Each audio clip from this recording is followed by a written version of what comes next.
Rolling. Hi, this is John from New Earth Landscaping with another edition of New Earth News. Today we're out on a property. What we're going to be doing is we're going to be removing this Virginia sweet spire because the client does not want it anymore. It's ugly. They don't like it. And we're also going to be removing the heavenly bamboo nandina. What we're going to put in its place is we're going to put in 2 crepe myrtles.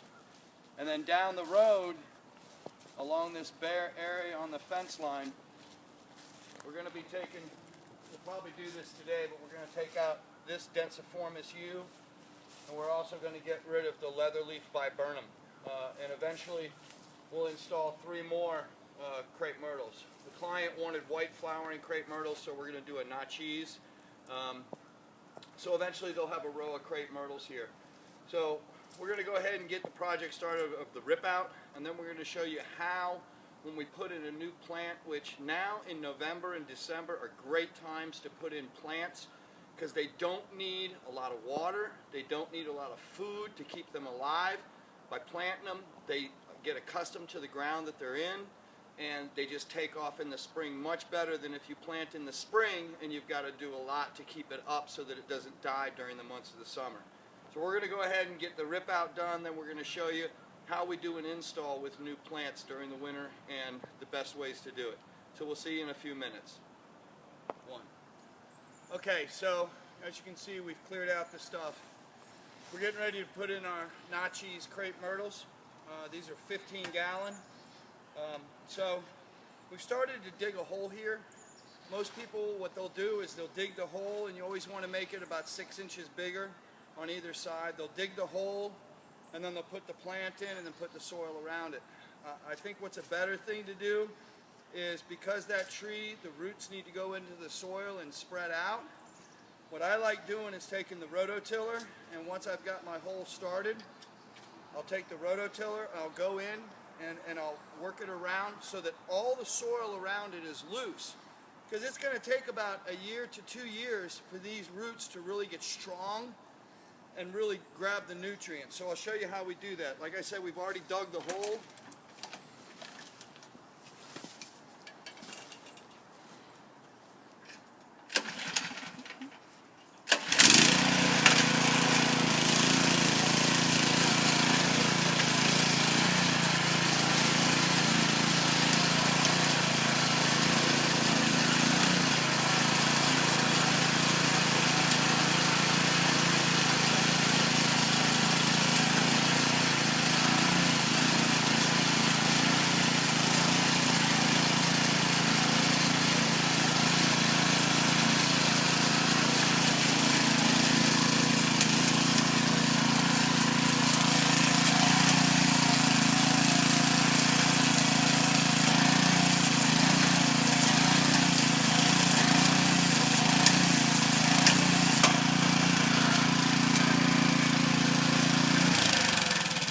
As you can see, if you saw the rototiller, it was bouncing a little bit. That means it was hitting harder soil. That's why we like to use the rototiller and really work all that soil up.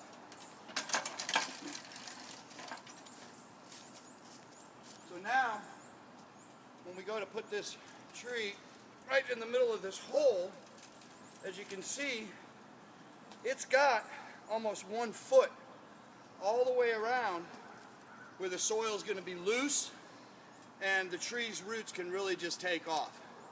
So once we get this done, we'll show you what the finished product looks like. We'll see you in a few. Okay, so we're back. We're ready to put the tree in. One thing with this time of year, the plants are dormant. We're not going to get much rain. We're going to get more snow than anything. So what we do, we also do this when we do other installations, but we fill the hole up with water. What that's going to do is it's going to allow those roots that are not completely dormant, but it's going to allow the moisture to stay in the ground. Another thing with plants about this time of year, you're going to find huge discounts because the nurseries are trying to get rid of their plants.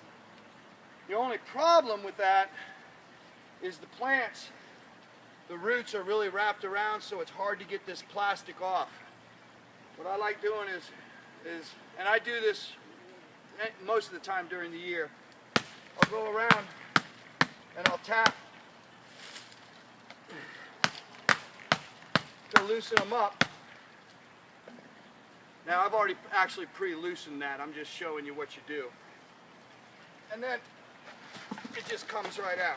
Now, this is what I mean by the roots are root bound. They've all grown around. So what you're going to do is you're going to take your shovel and basically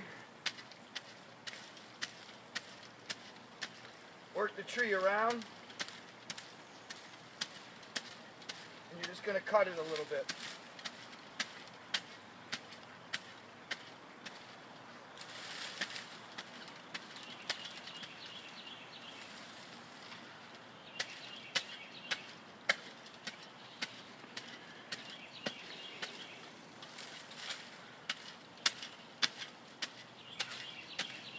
What that does is it really stimulates. Our hole's pretty much filled with water. We're going to put the tree in, and then we're going to fill it up with soil, and then we'll mulch it. So that's how to plant a tree or a shrub, November, December, even October, and you'll have a healthy plant come next spring, and it'll be healthier going into the future because it's had time to acclimate to the soil, and it's awesome. So next fall, actually June, we'll see the white berries just blossom white. So that's all we got. See you next time on another edition of New Earth News.